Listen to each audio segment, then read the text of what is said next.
নমস্কার বন্ধুরা, সিলেটি রান্নাঘর পরিবারের সবাইকে স্বাগত। আজকে নিরামিষ সবজি একটা বানাইমু। সবজিটা আগে কাশ্মীরি সবজি, এটা আগে ভাপ দিয়ে রাখছি। এটা তো গ্যাস হয়ে যাব। তেল তো গরম হয়ে গেছে, দিলাম শুকনা মরিচ সম্বার,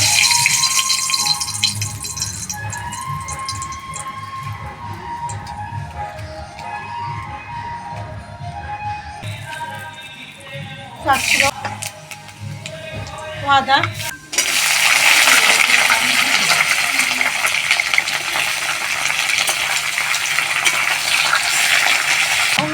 লবণ দিয়ে দিলাম, বেশি দিতাম না।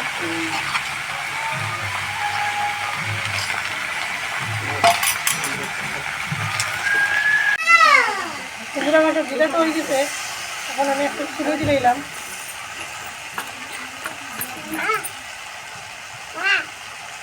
একটু কি দিলাম স্বাদের লাগে।